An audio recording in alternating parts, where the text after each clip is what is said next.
Welcome to Perfectly Paranormal, episode 15.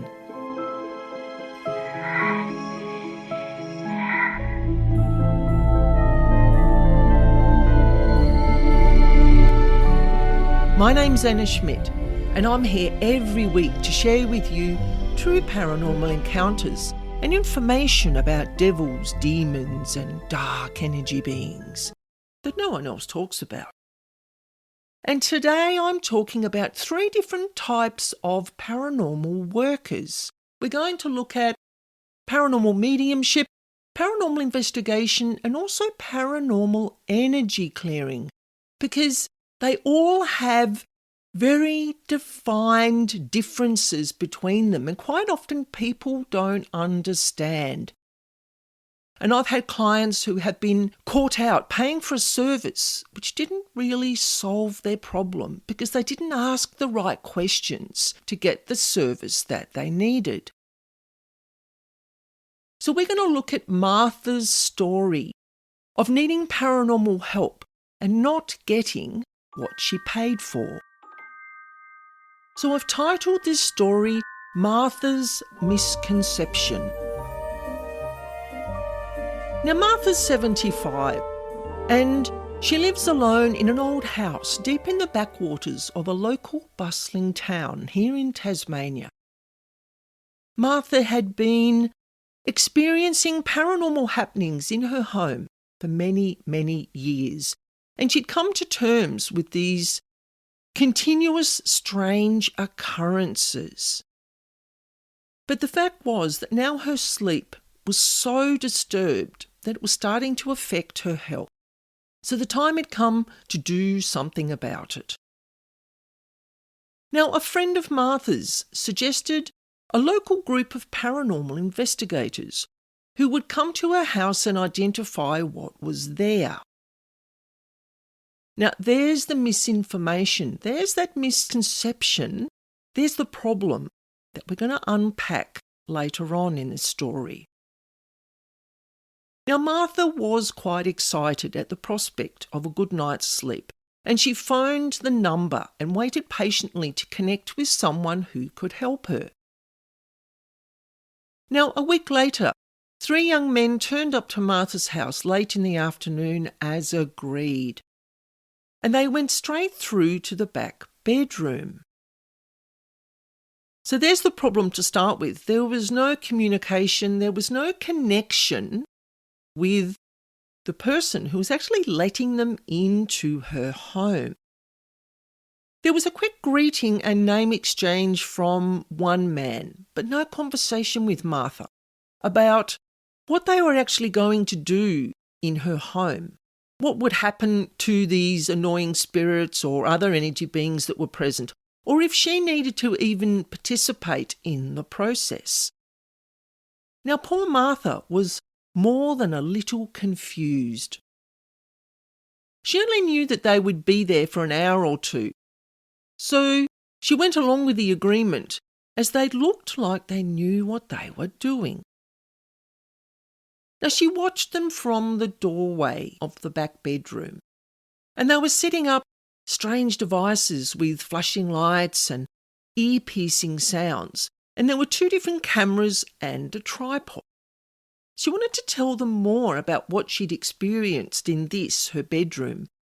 But they didn't seem interested, as 2 of them were wearing headphones and focused on their devices, and the other man kind of quickly looked up at Martha and nodded as she spoke, but he was also distracted, and she felt a little bit disgruntled and that they were actually being quite rude.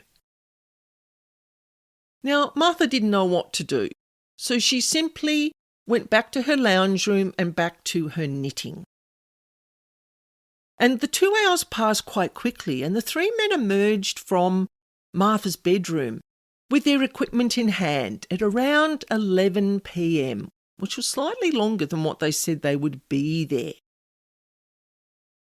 Now, Martha had fallen asleep on the couch and was only kind of half awake when one of the men stopped and shared some rather technical information about what they'd found, and didn't really give Martha an understanding or wait to see if she had any questions. Martha didn't understand what the man said. Like, the only thing that she could remember was that she wanted to ask them if the annoying spirits or whatever it was actually gone out of her bedroom. So she got up quickly and followed them to her front door. She managed to get in a couple of questions before they were down the stairs and out the front gate. "Did you see the spirits?" she asked. One man stopped and turned with a smirk on his face and said, "Yes, ma'am, indeed we did. We think there's maybe 3 or 4, males and females."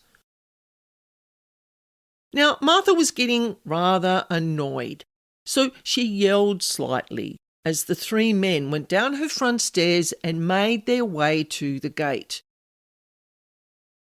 "Well, did you move them on? Are they still here in my bedroom?" "Yes, ma'am, they're still there." "Best you get yourself a priest," was the answer from one of the men. And then they just loaded up all their equipment and away they went. And Martha just stood there. Like, seriously, from my perspective as an energy worker, that was highly disrespectful to Martha. She's a senior citizen. She doesn't understand about the paranormal. And she really needed help to move these spirits from her bedroom. Now, Martha went inside her house and she locked the front door. And she stood there, just really confused and now a little bit frightened, as it was late and she was really, really tired. And there's no way that she was going to be going into her bedroom if there's 3 or 4 or more spirits roaming around in there. So she simply curled up on the couch and tried to get some sleep. Now, Martha rang her daughter the following day and expressed how sad and upset she was that the men she thought who would help her didn't actually do a damn thing. And she didn't know what else to do. Now, Martha's daughter Jo wondered why her mum hadn't told her about the problem in the first place. Her mum was a very private lady who liked to take care of herself. And she was very independent and didn't like to bother her daughter or her other children. So said nothing to them over these last 4 years. Now, Jo's a client of mine, and I have done many house clearings for her and her family over the years, and even pet energy clearings. And Jo trusted me, and she knew that I could help her mum. And in those early days of house clearing, I would visit my clients in person, especially the elderly ones, as they like that personal connection, over a cup of tea and a biscuit and having a chat about what their problems are in their home. They like to tell the stories, and I can explain to them in person about how I work, what I do, how long it's going to take. Well, basically all the details that she needed to know. Because these days I will send my clients to my website. But some people don't use the internet. Seriously, they just prefer that personal connection, to get to see the person, to get to know them. So I went to see Martha a few days later at around about 1 p.m. in the afternoon, and we sat and had a chat. She talked about the spirits in her bedroom, her continuous lack of sleep, and the men who didn't help her. Now, I explained to Martha that paranormal investigation is very different to paranormal energy clearing, and she was quite surprised that these men didn't explain this to her in the first place. Now, I shared what I do as a paranormal specialist, how I work with clearing paranormal beings, and some of the other information about why spirits linger in homes and around people. And Martha seemed a lot more settled now, and she understood what I could actually do for her. So after we'd had our cup of tea, she permitted me to do what I call a walk around. And she followed me into each and every room that I went into, and I explained to her that I don't touch anything. I simply use my body as a sensing sort of dowsing tool, and my ESP as another level of detecting what is present energetically in her home. And Martha was fascinated, and she was quite curious, and she explained to me that, oh, I feel this and I feel that, and I've actually felt these beings touching my hair, and I just didn't know what it was. But you've actually explained it in a way that makes me feel less frightened. Now, as you've heard me talk about before, I'm highly sensitive, and spirits and other paranormal beings often sense my energy and will come and have a look at who is in their environment. Because you've got to remember, they are just as curious about us as we are about them. Now, you're going to love this next bit. So funny. I love this paranormal work I do. It's just fascinating. Look, I stood at Martha's bedroom door and I instantly picked up on the presence of spirit energy. They felt light and sort of shimmery, not dark and heavy like the darker energy beings. Now, these spirits were quite funny. They thought that if they stood still, I wouldn't feel their presence. And as I'm observing them, the word half pint popped into my mind. And at that moment, I didn't realise that I actually said that word out loud. Now, Martha's in the room and she's kind of fiddling with, different things in the room, putting things away. And she stopped what she was doing and she looked at me with her eyes wide and her mouth gaping open. "Say that again," she said. I replied, "Half pint." And I just looked at her and I'm like, you know what this is, don't you? You know who this is. She had tears in her eyes, and I get a little bit emotional thinking about this because it was such a profound experience. Martha said, "That's my granddaughter, passed away at 6 years old, and she's here. She's here in my house. She's been here all this time." Now, Martha didn't know whether to laugh or cry.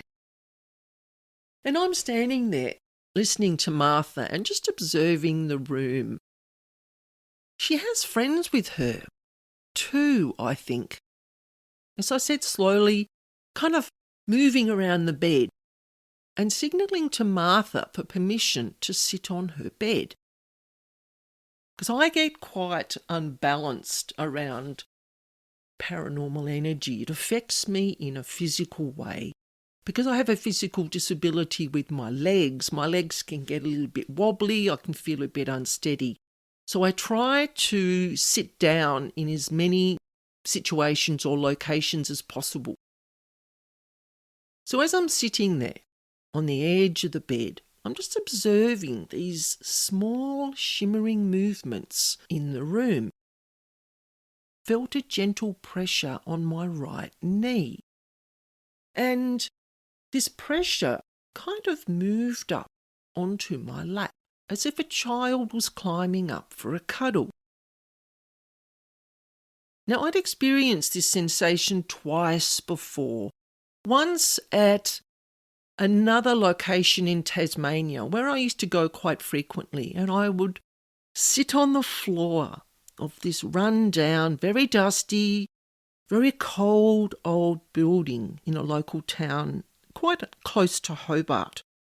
And I'd sit there and I would read stories to these child spirits.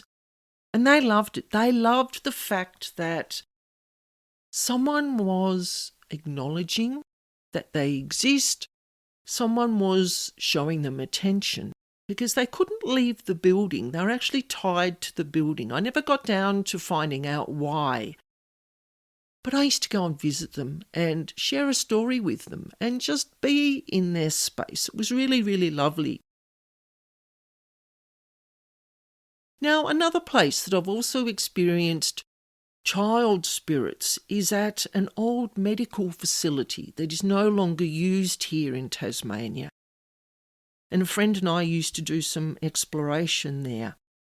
And we would take books and we'd take toys and we would just interact with spirits as if we were interacting with living children. And they just loved it. Because you've got to remember, spirits are soul energy without the physical vessel, if you want to look at it that way. And these children loved the interactions that we were having with them. Now, I could feel them moving around and occasionally see little shimmery sort of shapes, but my friend actually sees them, as in seeing their hair colour, their eye colour, what they're wearing. So this is the difference in people's psychic abilities. Now, let's get back to Martha's story. This child spirit who was sitting on my knee in Martha's house, I just let the child settle, and when I felt no more movement, I said very softly, "Are you visiting Nana?" And I felt a very warm burst of energy on my chest, right where my heart is. And I took that as a yes. It was a way for the child to actually communicate. And within 4 to 5 seconds of that burst of heat, the pressure on my lap disappeared. And Martha and I just looked at each other. We were stunned. We had an experience that Martha will never forget. This was exactly what she needed. She needed to know who these spirits were. Why they were here. Are they harmful? And she actually felt much more settled now about the whole experience. Now, it was getting late, and Martha and I agreed that I needed to go home and I would talk with her spirit visitors remotely in the morning and see how I could help them. And I am sure during the night that I actually felt someone playing with my eyebrows or touching the corner of my mouth or playing with my eyelashes, because sometimes spirits will do these sorts of little interactions just so that you know that they are there. They weren't harmful. These, I think, because I'd just been to Martha's house, I was pretty sure that it was just the spirit children coming to have a little play with me. And I just said out loud, "Look, this is my sleep time. I need to rest now. I will talk with you in the morning." And within maybe 5 to 6 seconds of saying that, the touching stopped. And I think they understood that, they spirits don't think about time. They don't work off time. They don't sleep. They don't eat. They simply roam the earth, going where they want, when they want, doing what they want. And they don't remember that sleep is a necessary component of a human's life. Now, the next day I tuned in, as I call it, to Martha's bedroom. I didn't need photos to do Martha's work as I normally would because I'd been to the house, so I had this very vivid image of Martha's bedroom in my mind. So I sat there at my desk and I tuned in at around about 11 a.m. and there were her 3 little visitors sitting on the bed. And I could see these 3 little pairs of legs with long white socks and sort of black patent leather shoes. They were quite small, and Martha said her granddaughter was around 6. I think her granddaughter's friends were slightly younger because the feet were smaller. Now, I didn't see any more of the children. I'm not very visual, like I've said before, when it comes to seeing spirits. But it was fascinating to have this little glimpse of these little feet on the bed. Now, I used my ESP skills and my dowsing tools to do the detective work. and to ask these spirit girls what they needed now. And the oldest girl, who was Martha's granddaughter, had said that they'd just been visiting all of their grandmothers. Oh, this is where I get a bit emotional. They'd been visiting all their grandmothers, and now it was time for them to go as they are waiting. And I asked who the they are. And the girls said, you know, the winged ones. And they said that you can help us. So as part of my process for helping spirits to transition into the afterlife, I call on Archangel Azrael. And I had this very vivid image in my third eye of these 3 little girls all holding hands. It was just so beautiful to see. They were all holding hands, and they just simply walked off into the distance with this archangel. You know, it was just the most amazing, profound experience. Now, I rang Martha that afternoon, and we laughed and we shed a tear for these 3 little girls who had finally found their way to the angels.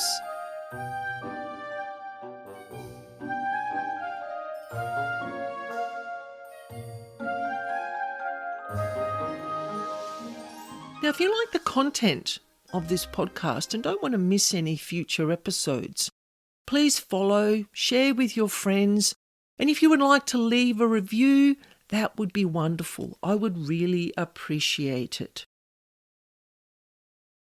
Now we're going to look at the difference between 3 different types of paranormal work: paranormal mediumship, paranormal investigation, and paranormal energy clearing. As you heard in the story, there is a very, very big difference. Also, I'm going to share information about what you can do to find the right person for your paranormal needs. Now, some people might be included in 1, 2, or all 3 of the groups that are going to be defined here today. Now, I'm one of these people. I've been known on the odd occasion to dabble in doing some paranormal investigation with some very basic equipment, along with using my psychic skills. And if the spirits at the location want assistance, well, I can offer them that service as well. So let's look at the 3 different groups.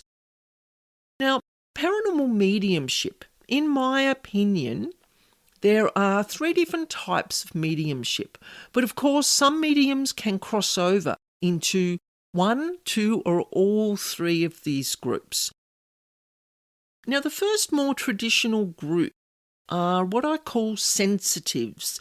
They're sensitive to spirits in the earth environment and beyond, and many of them can see, hear, feel, or know that spirits are around, and can channel messages from past loved ones to family and friends. Now, quite often, a lot of people who wouldn't class themselves as a medium actually fall into the second group, what I call body energy sensitive mediums. These are people who can sense negative energy in places, homes, or within items. Sometimes they're in rooms and they feel uncomfortable and they just don't know why. Or they're near a piece of furniture, or they sit on a piece of furniture, or they put on a pair of earrings, which happened to a friend of mine. And wearing these earrings just changed her behaviour altogether. She felt uncomfortable, she felt sick in the stomach. She couldn't work out why until she realised that her sensitivity to energy was being felt through these earrings, which actually had detrimental energy beings attached. But that's a story for another episode. And often the people in this second group don't actually want to interact with spirits. They don't want to be classed as a medium. They don't want to be seen to be transitioning spirits in the afterlife. A lot of people find it quite fearful to do this type of work. Now, the third group are what I call paranormal mediums, who either work remotely or actually go to locations and walk around in the buildings or on the land, and they allow their ESP skills to detect spirits and other energies in the environment with the purpose of identifying and energetically clearing the spaces by transitioning the spirits or other entities out of places, properties, homes, on the land, or from items. I have a haunted bed to work on. That's going to be coming up next week for me, and that will definitely make its way into one of my podcast episodes. I'm quite excited to actually see what is present within this bed. The bed belongs to a friend of mine, and he's like, I'm not sleeping in that until you clear it.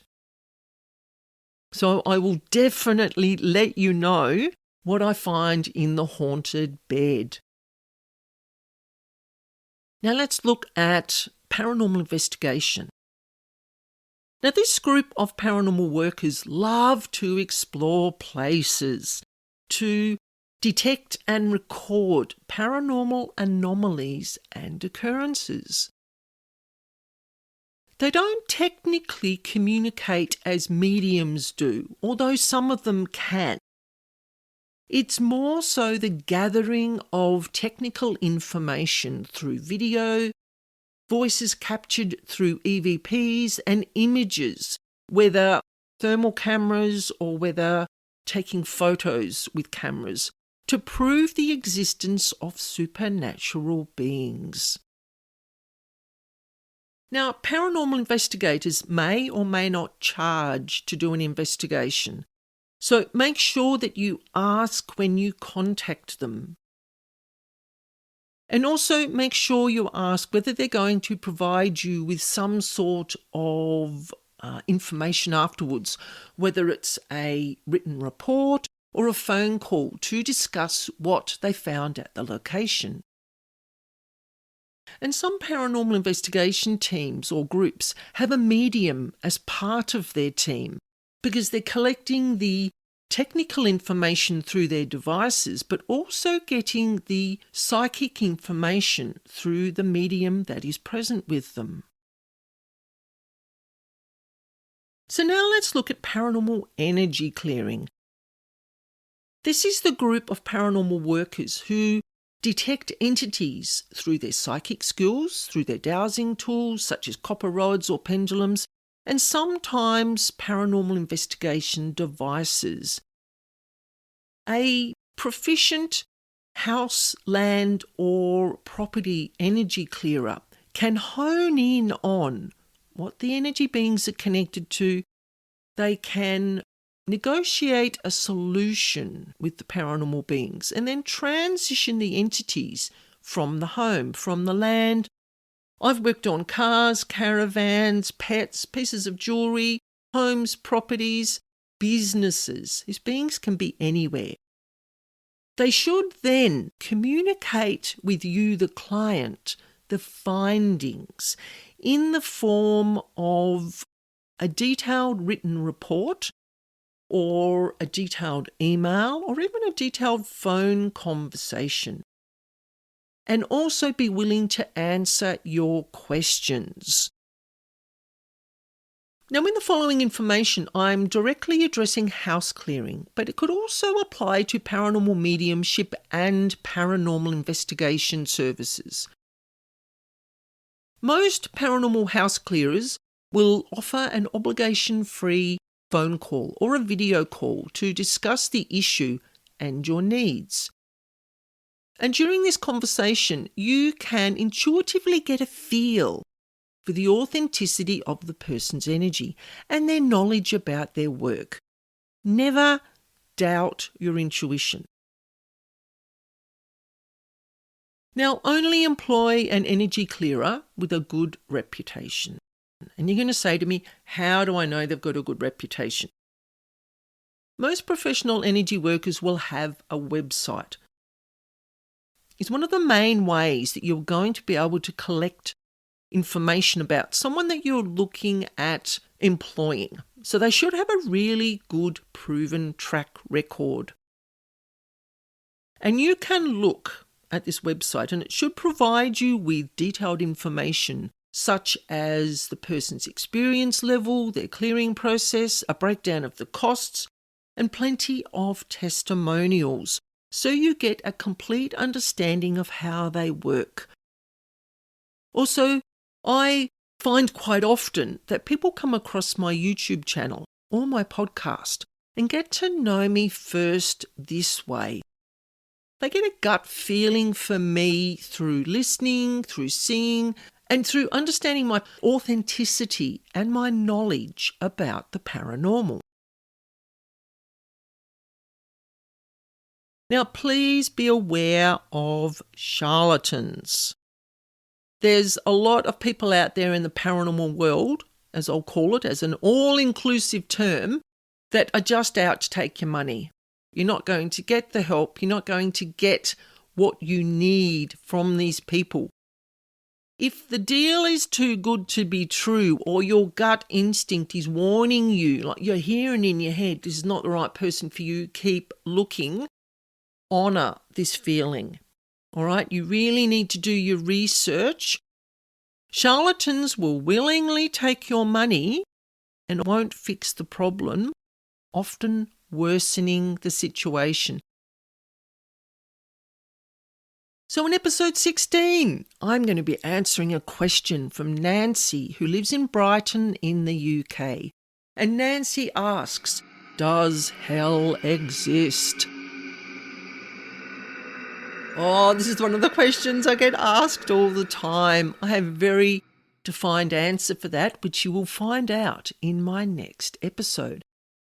And I shall be sharing one of my most challenging experiences with soul retrieval. Yes, you heard me right. During a personal energy clearing for a client. I've only experienced soul retrieval in all the years I've been doing this work, only 3 times. And the very vivid images that I've been given, I will be sharing with you in the next episode. You will find it fascinating. So thank you for joining me today. And don't forget to send me your paranormal questions. And if you want to share a story, please send it to me. I would love to hear about your paranormal experiences. When I share stories, I always change the names to protect people's privacy. So you can email me at spiritualbeing44@gmail.com. And for information on paranormal house clearing, you can visit my website and the address is in the description box.